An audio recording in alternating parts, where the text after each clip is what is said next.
عمل بتاؤ، عمل، موج بڑی کی نا تم نے، بتاؤ عمل۔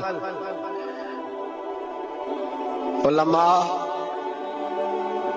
عالم عرض کرے گا اے اللہ میں جگہ جگہ تیرے رسول کے دین کی بات کرتا تھا، میں قرآن کے درس دیتا تھا، میں راتیں بیدار رہ کے تیاریاں کرتا تھا، میں جو بن سکا کیا۔ رب فرمائے گا نہیں، تو نے تو اس لیے کیا تھا کہ لوگ تجھے پیر صاحب کہیں، مولانا صاحب کہیں، تیرے نعرے لگائیں، تو لگے نہیں پھر تیرے نعرے، پھر لوگوں نے لمبے لمبے القابات پکارے نہیں تیرے۔ حضور سید عالم علیہ السلام فرماتے پہلا حساب اس کا لے گا جو عالم کہلاتا تھا۔ رب پوچھے گا تجھے طاقت دی، ہمت دی، بولنے کی صلاحیت دی، اپنے فضل سے دی، بتا کیا کما کے آیا ہے۔ حضرت ابو ہریرہ روتے کہتے ہیں میں بھی تو حدیثیں سناتا ہوں، میں بھی تو عالم ہوں، میرے پیچھے بھی تو لوگ بھاگتے ہیں، لوگوں بتاؤ اگر اللہ نے ابو ہریرہ سے پوچھا تو کیا جواب دے گا؟ اللہ فرمائے گا علماء کے لیے بخاری مسلم ہے، انہیں اٹھاؤ اور جہنم میں ڈال دو۔ امام غزالی فرماتے ہیں اگر کسی عالم کو سزا ملی تو سخت سخت عالم کو ملے گی۔ دعا فرمائے اللہ میرے جیسے لوگوں کو ہدایت کا رستہ عطا فرمائے، اور جو کہتے ہیں سمجھتے ہیں اللہ اس پر عمل کی توفیق عطا فرمائے۔ فرمایا حضرت ابو ہریرہ نے دوسرے نمبر پر سخی اللہ کی بارگاہ میں کھڑا کیا گیا، مالدار۔ رب فرمائے گا بول، کچھ ایسے بھی تھے جن کے پاس شام کی روٹی نہیں تھی، تجھے میں نے تیری تجوری بھر کے تجھے دولت عطا کی، تجھے وراثت میں میں نے مربع دیے، جائیدادیں دی، بتا۔ وہ کچھ وہ تھے سویرے مزدوری کرنے جاتے تھے، کما کے لاتے تھے، ہزاروں روپیہ تیری بینک میں پڑا تھا، بتا کیا کیا تو نے؟ اے اللہ میں نے مسجد میں دیے، مدرسے میں دیے، 30 دن افطاریاں پکاتا رہا۔ اللہ فرمائے گا تو جھوٹ بولتا ہے، تو سارا کچھ اس لیے کرتا تھا کہ لوگ تجھے سخی کہے۔ ہاں ہاں تیرا اعلان ہوا مسجد میں، لوگوں نے کہا وہ دیکھو کتنے پیسے دے رہا ہے، اس کا وہ دیکھو نام لکھا ہوا ہے ہسپتال کے ایک کونے میں کہ یہ والا بلاک فلاں سیٹھ صاحب نے بنایا، یہ دیکھو لکھا ہوا ہے کہ یہ کمرہ مدرسے کا اس نے بنایا، تو لکھ دیا گیا، نعرے لگ گئے، اب جا دوڑ جا، اللہ جہنم میں پھینک دے گا۔ فرمایا پھر شہید کھڑا کیا جائے گا، ہاں بھئی تجھے طاقت دی، ہمت دی، بتا کہاں خرچ کی، کہاں؟ اے اللہ شہید ہی ہو گیا۔ فرمایا وہ تو اس لیے ہوا تھا کہ لوگ تجھے شہید کہیں، بہادر کہیں، تیرے نام پہ روڈ کا نام رکھا جائے، تمغہ حسن کارکردگی ملے سو مل گیا۔ میرے لیے بتا کیا کر کے آیا ہے، میرے لیے، اسے اٹھاؤ اور جہنم میں پھینک دو۔ بھائیو عذاب کڑا ہے، عذاب سخت ہے، حساب سخت ہے، اور جو حساب لینے والا ہے اس کو میں نا تراویح ہو رہی تھی تو قاری صاحب نے ایک سورہ یاسین شروع کی، وَامْتَازُوا الْيَوْمَ أَيُّهَا الْمُجْرِمُونَ۔ اللہ فرماتا ہے قیامت میں میں کہوں گا مجرم جو ہے نا وہ صفوں سے باہر آ جائے، صفوں سے باہر آ جائے۔ ایک ہمارے فزکس کے ٹیچر ہوتے تھے تو بڑی سخت چھڑی مارتے تھے، تو جب وہ قد بھی بڑا تھا، جلال بھی بڑا تھا، اور اصول بڑے اچھے انسان تھے لیکن سخت تھے، تو مجھے یاد آتا تھا کہ جب وہ سویرے آ کے کہتے جس نے کام نہیں لکھا وہ باہر نکل آئے، دو قسم کی چوٹ لگتی تھی۔ ایک تو خیال یہ آتا تھا کہ شرمندگی بڑی ہوگی کہ سارے اسٹوڈنٹ بیٹھے ہیں اور 2 3 4 ان کو کہا وہاں مرغے بن جاؤ، بڑی شرم آتی تھی۔ اور پھر جب وہ مارتے تھے تو اتنا سخت مارتے تھے کہ کئی دن تکلیف رہتی تھی، بتایا نہیں جاتا تھا۔ وہ اسٹوڈنٹ بتاتے تھے کہ یار اس سے بچو کسی بھی طریقے، اور کسی کا کام رہ بھی جاتا تھا کہتے تھے اس پیریڈ کی ڈیوٹی سبق یاد کر کے آنا ہے۔ سخت ٹیچر کے بارے میں تیرا میرا یہ رویہ ہے۔ تو یاد آ رہا تھا وہ کہہ رہے تھے نا وَامْتَازُوا الْيَوْمَ أَيُّهَا الْمُجْرِمُونَ، تو میں صف میں کھڑا تھا تو 2 قطرے میرے بہہ گئے آنسو کے۔ مجھے ساتھ بچہ کہنے لگا تبھی یہ ٹھیک ہے، میں نے کہا تبھی یہ تو ٹھیک ہے، کچھ یاد آ گیا ہے کہ میدان محشر میں یہاں تو چھپے ہوئے ہیں نا عیب، چھپے ہوئے، اور بھائی رب بڑا قریب ہے، عیبوں کے باوجود نوازتا ہے۔ میرا دعویٰ یہ ہے اگر ہمارے عیب کھل جائیں، لوگ ہمیں دھرتی پہ جینے نہ دیں، لوگ جینے نہ دیں، نکال دیں، اپنے بھی ہمیں برداشت نہ کرے، یہ تو اس کا کرم ہے۔ پتہ سارا ہے سردار نو کیتیاں دا، پردہ چپایا ہی تیرا بھلا ہو سی۔ وَامْتَازُوا الْيَوْمَ أَيُّهَا الْمُجْرِمُونَ، اللہ فرمائے گا مجرم باہر آ جائے۔ یا اللہ کیا ہوگا جب سوال جواب ہوں گے؟ تو رب فرماتا ہے تیری زبان پہ مور لگا کے بند کر دوں گا، تیرے ہاتھ بولیں گے، پیر بولیں گے، سر بولے گا، پیٹ بولے گا۔ اس وقت کی فکر پیدا کریں، ٹینشن پیدا کریں۔ وقوع قیامت حق ہے، اور باندھ کے نا لوگ پیر باندھ کے زور کے ساتھ باندھتے۔ سگا بیٹا جب قبر میں دفن کرتا ہے نا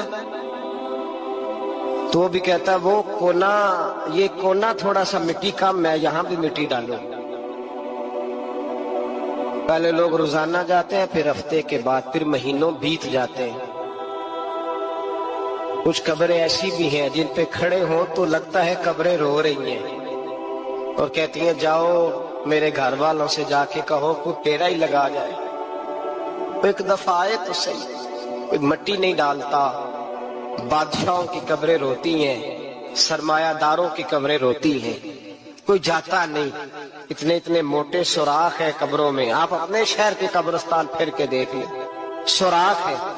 او بھائی حضرت مولا علی شیر خدا قبرستان گئے تو پہلے رونے لگے، پھر کہنے لگے قبروں والوں کیا حال ہے تمہارا؟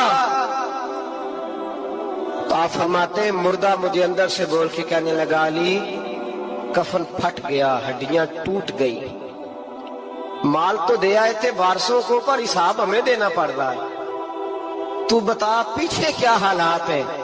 تو حضرت علی کہنے لگے تمہاری بیویوں نے اور نکاح کر لیے، تمہارے دوستوں نے نئے دوست بنا لیے، تمہاری اولادوں نے تمہارے بغیر جینا سیکھ لیا، تمہاری جائیدادیں بٹ گئیں، تمہارا پیسہ تقسیم ہو گیا۔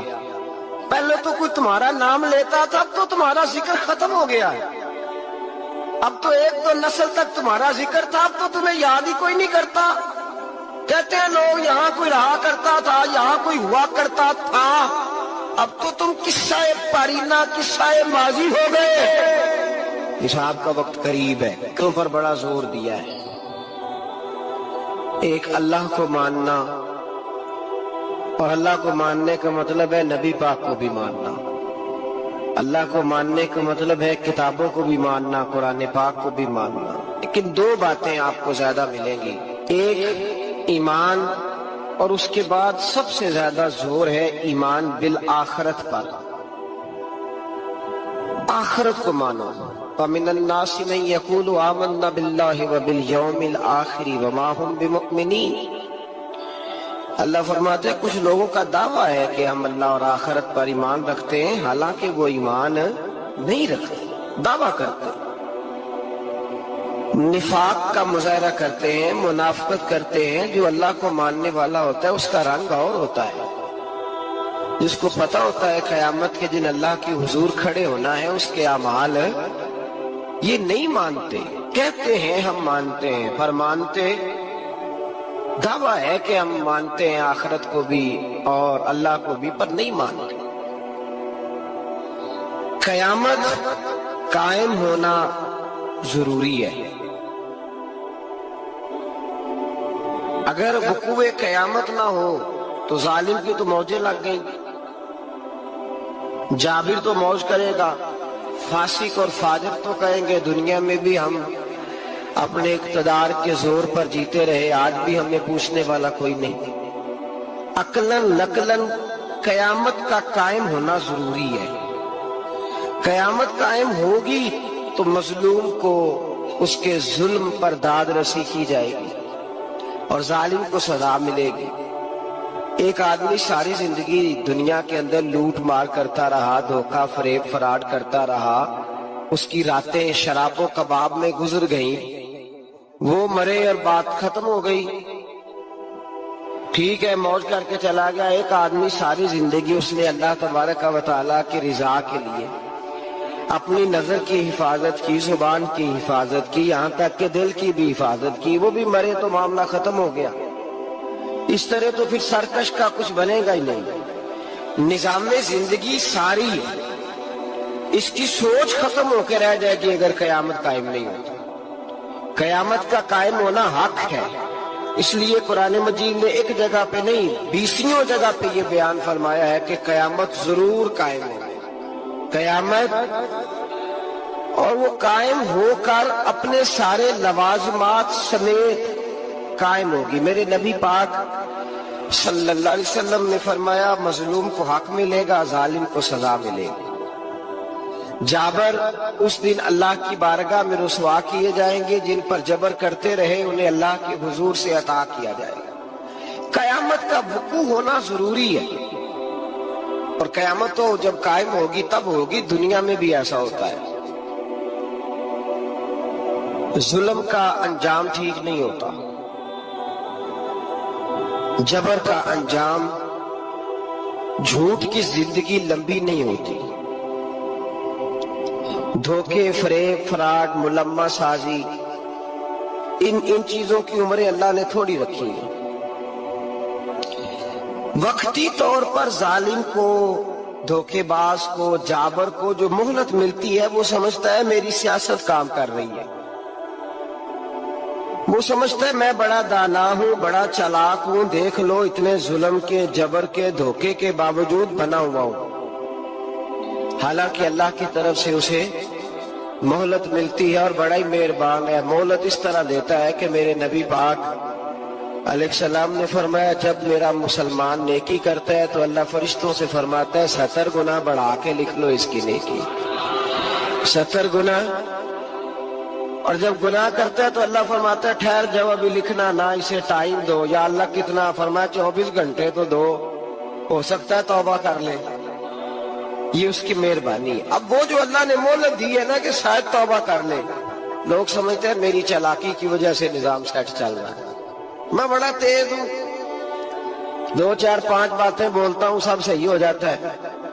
لوگ اس کو اپنی دانائی سمجھ لیتے ہیں، حالانکہ وہ اللہ کی طرف سے۔ فرعون نے کئی 100 سال حکومت کی اور اس طرح اس نے ظلم کیے کہ لاکھوں اور ہزاروں بچے قتل ہی کرا دیے، 12,000 عورتوں کے پیٹ میں حمل تھا اس نے ضائع کرا دیا۔ جب حضرت موسیٰ علیہ السلام اپنی قوم کو لے کے نکلے، رستے میں دریا آ گیا، فرعون پیچھے لگا ہوا تھا، وَإِذْ فَرَقْنَا بِكُمُ الْبَحْرَ فَأَنْجَيْنَاكُمْ، اللہ فرماتے ہیں تمہارے لیے میں نے دریا کو پھاڑا اور تمہیں نجات دے دی، وَأَغْرَقْنَا آلَ فِرْعَوْنَ، اور فرعون کو غرق کر دیا، وَأَنْتُمْ تَنْظُرُونَ، تم کھڑے دیکھ رہے تھے۔ اب جب حضرت موسیٰ دریا کے کنارے پہنچے تو فرعون بھی پیچھے آیا۔ فرعون لوگوں سے کہا کرتا تھا کہ میں کہتا ہوں تو دریا چلتا ہے، میں کہتا ہوں تو ہوائیں آتی ہیں، میرے حکم کے پابند ہیں سارے۔ جاگ رہے ہیں نا آپ حضرات، غور فرمائیے گا بات پر۔ دعویٰ تھا اس کا کہ میں کہتا ہوں تو نظام زندگی چلتا ہے۔ اب جب دریا کے کنارے پہنچی حضرت موسیٰ علیہ السلام تو اللہ نے حکم دیا کہ آپ عصا مارے۔ جناب موسیٰ نے عصا مارا، 12 رستے بن گئے۔ اب حضرت موسیٰ کی قوم گزر رہی تھی تو فرعون سے پوچھنے لگے کہ تو کہتا تھا میرے حکم سے چلتا ہے، تو وہ تو حضرت موسیٰ نے ڈنڈا مارا ہے تو رستہ بن گیا ہے۔ باز نہیں آتا انسان باز بہانے بڑے ہیں اس کے پاس، بڑی دلیلیں ہیں، جھوٹ سچ بول کے اپنے آپ کو مطمئن کرتا ہے، آخر دم تک تبدیل ہونے کو تیار نہیں ہوتا، دلیلیں گھڑتا رہتا ہے، بناتا رہتا ہے، شور کرتا ہے جان بوجھ کے. بھئی تو کہتا تھا میرے چلا. کہنے لگا میں نے ہی حکم دیا ہے کہ ذرا پھٹ جا، مجھے یہ زندہ چاہیے. باز رسی جل گئی بال. کہنے لگا میں نے ہی کہا ہے دریا کو کہ یہ مجھے زندہ چاہیے، میرے بھاگے ہوئے ہیں تو اس لیے پھٹا ہے، تو آؤ میرے ساتھ دریا کراس کرے. تو پتا تو ان کو بھی تھا نا جتنا تو رب بنا ہوا ہے، پتا تو تھا، سارے جانتے تھے. کہنے لگے تو پہلے کراس کر، اگر تو بچ گیا تو ہم بھی پیچھے آتے ہیں. اب چاروں ناچار. ایک روایت تو یہ ہے کہ یہ جب خدائی کا دعویٰ کرتا تھا نا، تخت پہ بیٹھا ہوتا تھا، تو ایک دن حضرت جبریل آئے اس کے پاس انسانی شکل میں. تو کہنے لگے میں بڑی دور سے آیا ہوں تو ایک مسئلہ پوچھنا تھا. کہا پوچھو. کہنے لگے ایک غلام تھا کسی بادشاہ کا، تو بادشاہ نے اسے تھوڑی دیر کے لیے ایک علاقے کی سربراہی دے دی. کتنی دیر کے لیے؟ کتنی دیر کے لیے ہمیں سربراہیاں ملتی ہیں؟ کیوں جی؟ تھوڑی دیر کے لیے ملتی ہے نا. تھوڑی دیر کے لیے سربراہی دے دی ایک غلام کو. ذرا بات کو سمجھیے. حضرت جبریل پوچھتے ہیں، کہتے ہیں سربراہی مل گئی. اب وہ مالک ہی بن کے بیٹھ گیا ہے، وہ بات ہی نہیں سنتا. اس کو تھوڑی دیر کے لیے بنایا تھا، وہ تو خدائی کا دعویٰ کرنے لگا ہے. آپ بتائیں اس کا انجام کیا ہونا چاہیے؟ یہ مسئلہ پوچھنے آیا ہوں. تو فرعون کہنے لگا اس کا انجام یہ ہے کہ اسے پانی میں گھوٹے دے دے کے مار دے. انجام کیا ہے؟ بولیے بولیے، کیا انجام ہے؟ کیا انجام ہے جی؟ پانی میں. اللہ اکبر. اپنی سزا تجویز کر رہا ہے. اس کی سزا کہ اسے پانی میں گوتے دے دے کے مارو ظالم کو. اسے تھوڑی دیر کے لیے بنایا تھا اور وہ چھائی گیا ہے، قبضہ ہی کر گیا ہے. حضرت جبریل کہنے لگے جی آپ لکھ کے دے دیں گے؟ کہنے لگا لاؤ لکھ دیتے ہیں. لکھوا لیا. جناب جبریل رکا لے کے تشریف لے گئے. اب جب فرعون دریا میں آیا نا تو اللہ نے حکم دیا مل جا. جب دریا ملا چیخنے لگا تو حضرت جبریل آئے. کہنے لگے تیرا ہی فتویٰ ہے، یہ تیری سزا ہی ہے نا. ہم بھی بڑی سزائیں تجویز کرتے ہیں.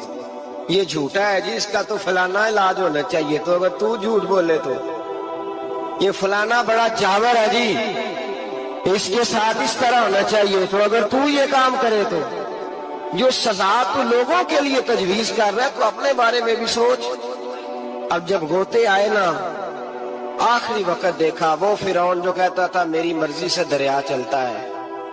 علامہ ساوی نے تفسیر ساوی میں لکھا ہے تڑپ کے رونے لگا. جب یہ مزاج ہے، ایک دفعہ اوپر آتا ہے آدمی جب دریا میں جاتا ہے، اوپر آیا تو چیخنے او میرے حواریو خدا کا واسطہ مجھے بچاؤ. کہنے لگے تو کہتا تھا میری مرضی سے چلتا ہے. بے بسی ہے، تڑپتا ہے، روتا ہے، روتا ہے. وارثہ مان کری نہ وارثہ دا، رب بے وارثہ کر کے مار دائی. تڑپ رہا ہے، چلا رہا ہے، کوئی مدد کو نہیں پہنچتا. اب جب آخری گوتا آیا تو کہنے لگا آمنا میں رب موسیٰ و ہارون.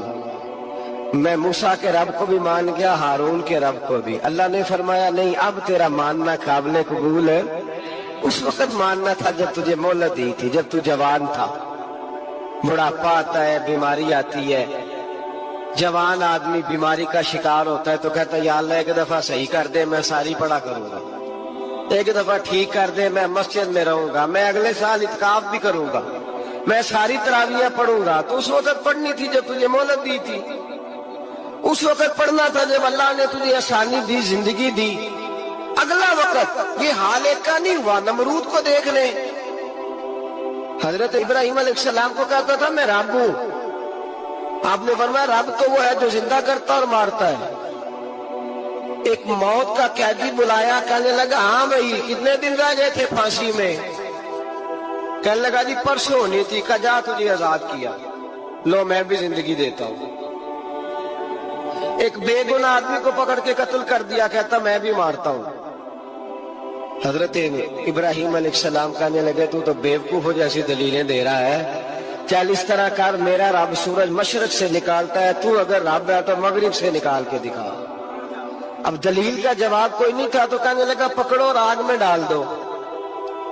اللہ کے نبی کو آگ میں ڈالنے والا، یہاں ایک مچھر بیٹھا ہے، 400 سال حکومت کی اور خدائی کا دعویٰ کیا، یہاں مچھر بیٹھا تھا، چھینک آئی تو مچھر اندر چلا گیا۔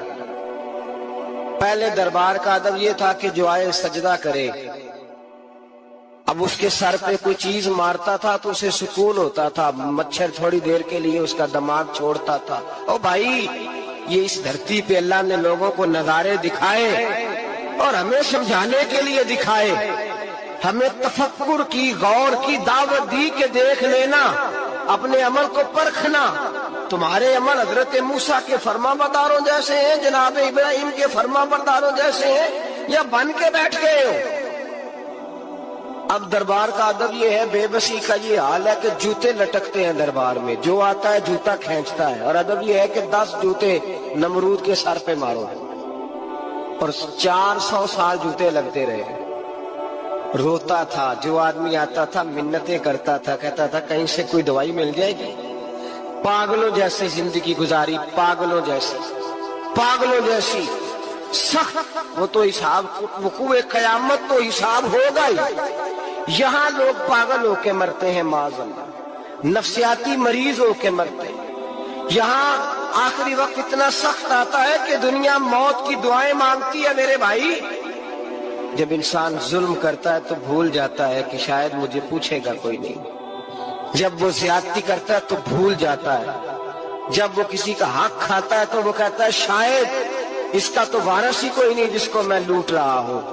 لیکن جب اللہ کی پکڑ آتی ہے، حجاج بن یوسف ظالم تھا، اس نے اچھے اچھے کام بھی کیے تھے۔ قرآن پاک پر زیر زبر آراب حجاج بن یوسف نے لگوایا۔ محمد بن قاسم کو ہندوستان سندھ کے علاقے فتح کرنے بھی حجاج بن یوسف نے بھیجا تھا۔ ساری خوبیاں اپنی جگہ پر، ظالم بہت بڑا تھا۔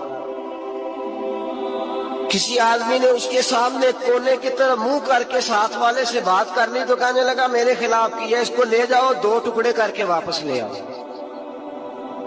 توتی بولتا ہے نا، اقتدار، جب کسی کے ہاتھ اقتدار ہوتا ہے نا، وہ چاہے ایک گھر کا ہی کیوں نہ ہو، وہ 10 بندے فیکٹری میں کام کرتے اور جو ان کا مالک ہوتا ہے وہ کہتا میں مالک ہوں، مجھے مانو۔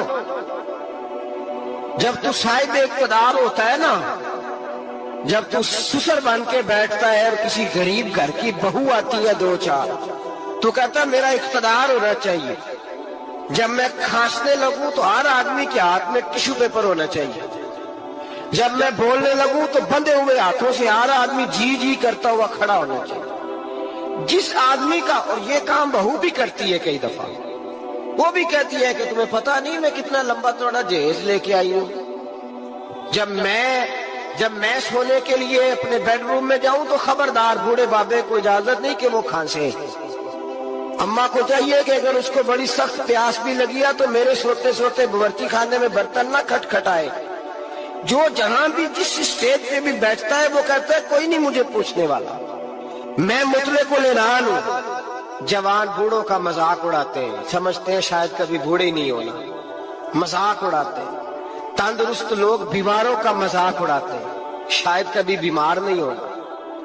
حجاج بن یوسف ظالم تھا، ظلم کرتا تھا، زیادتی کرتا تھا۔ حضرت سعید بن جبیر ایک تابعی بزرگ تھے، اتنے بڑے بزرگ تھے کہ ساری رات نماز پڑھتے تھے، سارا سال روزہ رکھتے تھے۔ ایک دن انہوں نے منبر پہ بیٹھ کے کہا کہ حجاج ظلم سے باز آ جائے ورنہ اللہ کی لاٹھی بڑی بے آواز ہے۔ اللہ کی لاٹھی، اس کا کیا مطلب ہوتا ہے؟ اس کا مطلب ہے جب رب کی لاٹھی چلتی ہے تو اس کی آواز، جی اس کا پہلے کوئی پیغام، وہ پہلے اعلان نہیں کرتا کہ تگڑے ہو جاؤ لاٹھی چلنے لگی ہے، لاٹھی چلتی ہے پر اس کی آواز، سمجھ آ رہی ہے میری بات کی؟ یہ شخص جب دنیا سے گیا ہے تو ڈٹ کے گیا ہے، یہ ڈٹ کے گیا ہے دنیا سے۔ حجاج بن یوسف رات کو سویا تو تڑپ کے اٹھا، کیا ہوا؟ گھر والے کہنے لگے کیا ہوا؟ کہنے لگے سعید بن جبیر خواب میں آئے اور کہتے ہیں اٹھ مجھے بتا تو نے مجھے کیوں قتل کیا، بتا کیوں مارا؟ اگلی رات پھر سویا تو وہی خواب، پھر سویا تو وہی خواب۔ گناہ نفسیاتی مریض بنا دیتا ہے، ظلم تجھے مخبوط الحواس کر دیتا ہے۔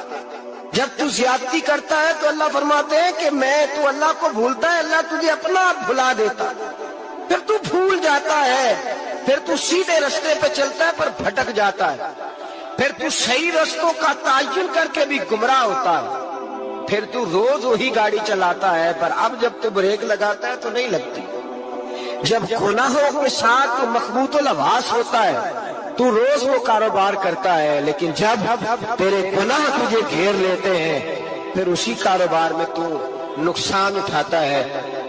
حجاج بن یوسف تڑپتا ہے، روتا ہے، یہاں تک کہ بیمار ہو گیا، پیٹ میں درد ہوتی ہے، پتہ نہیں کیا ہوا، تکلیف ہوتی ہے، پتہ نہیں، سارے حکیم، طبیب، ڈاکٹر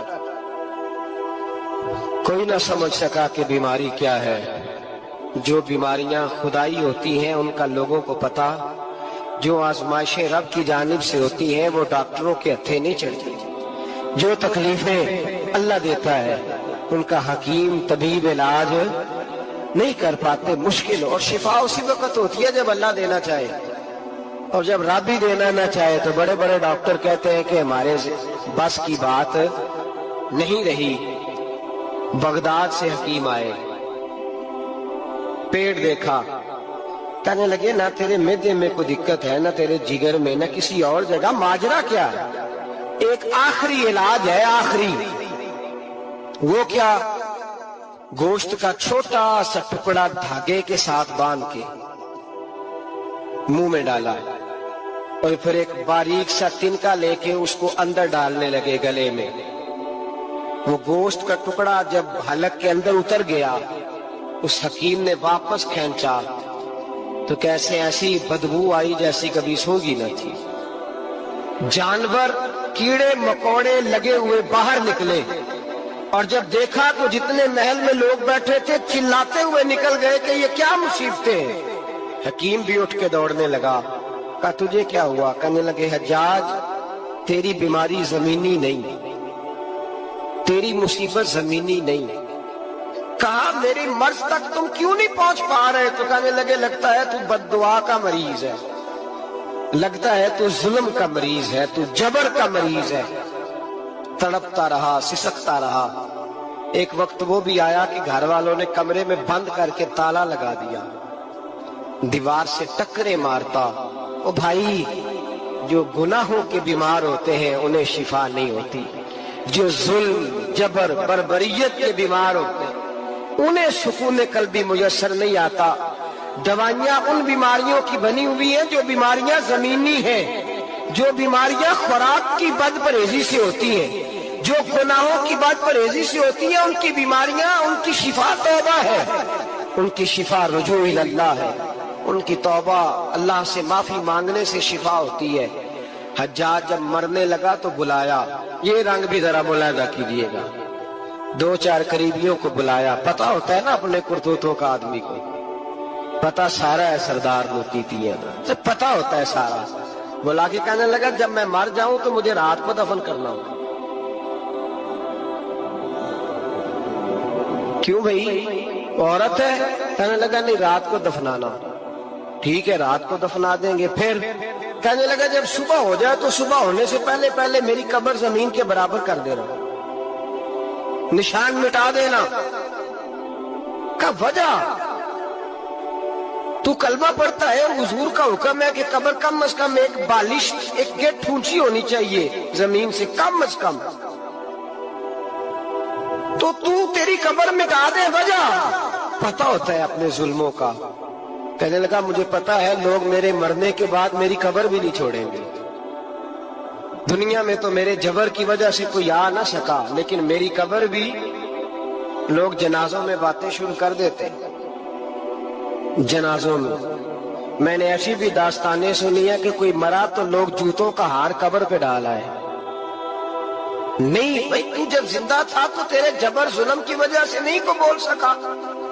ایک تو ہے قیامت میں حساب ہوگا، یہاں دنیا میں حساب ہونے لگتا ہے۔ تو اتنی لمبی زبانیں لوگوں کی لٹک کر مرتے وقت باہر نکل آتی ہیں، دعا کریں جمعہ ہے، اللہ تعالیٰ ایمان کی موت عطا فرمائے، دعا فرمائے رب تعالیٰ اللہ تبارک و تعالیٰ توبہ کر کے جانے کی توفیق عطا فرمائے، جاگے جاگے اور سنے اور دعا کرے، اے اللہ تو ہمیں ظلم سے ویسے ہی محفوظ فرما، اگر ہم زیادتی کرنے لگے تو اے اللہ ہمیں اس سے منع فرما، ہمیں اس سے تو یہ توفیق دے کہ ہم باہر آ جائیں اس گناہ سے۔ میرے بھائی، ایک تو دنیا میں سزا ہے، پھر قیامت کی سزا ہے، پر وہ زیادہ سخت ہے، وہ زیادہ سخت ہے۔ ہم لوگوں نے نا ہیلے بہانے بڑے بنائے ہوئے ہیں۔ بینک کے ساتھ کاروبار کرنے والا کہتا ہے نہیں نہیں مجبوراً لیا ہے، مجبوراً مر رہا تھا تو آخری لبوں پہ تھا تو جائز ہے، جائز ہے۔ اس وقت جب تجھے کھانے کو لقمہ نہ لگے تو حرام کھانا بھی جائز ہے، کیا دقت تھی؟ کیوں اللہ رسول کے مقابلے میں کھڑا ہوا تو؟ کیوں سود کا دھندا کیا؟ کیا تکلیف تھی؟ کہاں تو الجھ گیا تھا؟ جمعۃ الوداع کے لیے تشریف لانے والے احباب خاص غور فرمائیے گا۔ حجاج بن یوسف کو پتا چلا کہ حضرت سعید بن جبیر نے میرے خلاف بات کی، بلا لیا، کہنے لگا تو نے میرے خلاف بات کی ہے؟ فرمانے لگے کی ہے۔ کہنے لگا تجھے پتہ ہے میں قتل کر دوں گا؟ آپ فرمانے لگے نہ تو زندگی کا مالک ہے نہ موت کا مالک ہے، تو کیسے قتل کر؟ کہنے لگا تجھے پتہ ہے میرا؟ فرمایا میں نے تجھے نہیں، میں نے تو کئی شداد، کئی حماد، کئی قارون، کئی فرعون، کئی نمرود دیکھے، کئیوں کی داستانیں سنی، تو کون ہے؟ تو تو چھوٹا سا ہے۔ ایک جملہ ہے ملا جلال الدین رومی کا، بڑے درویش تھے، ایک بات کہہ گئے، کہنے لگے نمرود جتنے پیسے نہیں، فرعون جتنی حکومت نہیں، قارون جتنی دولت نہیں، ورنہ فرمانے لگے میرے زمانے میں بھی کئی لوگوں کا خدا بننے کو دل کرتا ہے، کئی لوگوں کا دل کرتا ہے، لیکن نمرود جتنے پیسے، فرعون جتنی طاقت اور قارون جتنی دولت نہیں، ورنہ ہو سکتا ہے لوگ دعویٰ کر جائیں معاذ اللہ ثم معاذ اللہ۔ یہ آج سے کئی سو سال پہلے وہ کہہ رہے، آج تو حالات بڑے ابتر ہیں، اس کی نسبت خطرناک۔ قوم لوط پہ عذاب آیا، ہم جنس پرستی، مرد مردوں سے بدکاری کرتے۔ حضرت نوح نے سمجھایا کہ یہ کام درست فطرت کے خلاف ہے، یہ کام درست نہیں۔ جب انسان یہ کام کرتا ہے تو زمین اور آسمان کانپتے ہیں۔ اب میں کیسے کھول کے بتاؤں؟ میرے پاس اعداد و شمار ہے کہ پاکستان کے اندر اس کام کی کیفیت کیا ہے اور کس طرح کر کے لوگ، میں تو رونا روتا رہتا ہوں داڑھی کا۔ لوگ کئی دفعہ کہتے ہیں حضرت صاحب پہلے بھی آئے تھے تو داڑھی کی بات، پھر بھی آئے تو داڑھی کی بات، تو میں رونا روتا ہوں۔ اس لیے روتا ہوں کہ جو کلین شیو نوجوان ہوتا ہے وہ امرد کے حکم میں ہے، اس پر وہی حکم لگتا ہے جو عورت پہ لگتا ہے۔ اس کے ساتھ مرد کا اٹھنا بیٹھنا اسی طرح ناجائز ہے جس طرح عورت کے ساتھ۔ حضرت جنید بغدادی رحمت اللہ تعالیٰ علیہ کے سامنے ایک شخص نے کہا وہ کتنا خوبصورت نوجوان جا رہا ہے، تو آپ فرمانے لگے تو حافظ قرآن نہیں؟ کہا ہاں۔ فرمانے لگے جا اپنے حفظ کی خیر بنا۔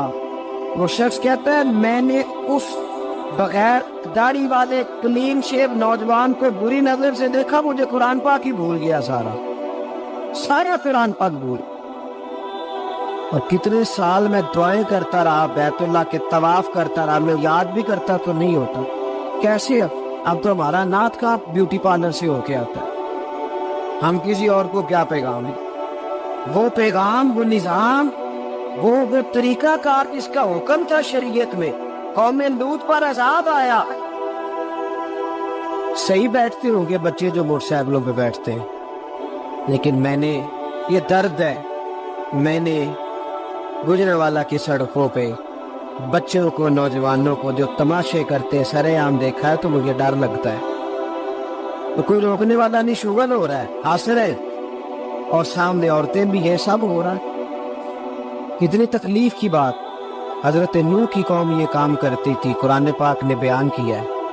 حضرت نوح نے سمجھایا، فرمایا رب کریم نے تمہیں اپنی خواہش پوری کرنے کے لیے جائز طریقہ عطا فرمایا، عورتوں سے نکاح کرو۔ اور اس نکاح کی برکت سے جو اللہ تمہیں اولاد دے گا اس کو اللہ تبارک و تعالیٰ تمہارے لیے باعث بخشش بھی فرمائے گا۔ لیکن جب قوم نہ مانے تو جو قوم میں لوط کا عمل کرے اس کا علاج قرآن نے بیان فرمایا کہ آسمان سے پتھر برسیں گے، پتھر برسے، اور جن کے بڑے بڑے اچھے دماغ تھے ان کے دماغ چکنا چور کر دیے گئے، تباہ کر دیے گئے، ان کے دماغ زمین پر بچھاڑ دیا گیا۔ پڑھو کیا بارک اللہ فی اہلک و مالک، کہا کرو اللہ تیرے مال میں بھی برکت عطا فرمائے اور تیری اولاد میں بھی برکت عطا فرمائے۔ تو یہ دعائیں تو نبی پاک صلی اللہ علیہ وسلم نے سکھائیں، اور اگر اللہ خیر فرمائے کسی عالم نے کہہ دیا ہے تو آپ اس طرح کر کے اس کا غلط مفہوم نہ لے۔ کسی قاری صاحب نے، اور قاری صاحب کو شوق کوئی نہیں ہوتا پیسے اکٹھے کرنے کا، وہ تو کمیٹی والے کہتے ہیں نہ اکٹھے کیے تو چھٹی کرا دینی ہے، اس لیے وہ اکٹھے کر لیتے ہیں بیچارے کئی دفعہ اسپیکر کھول کے۔ تو اب وہ جو سن رہا ہے اس کا بھی پریشر بڑا ہوا ہے، کہتا ہے سون نہیں دیتا پہ رہے۔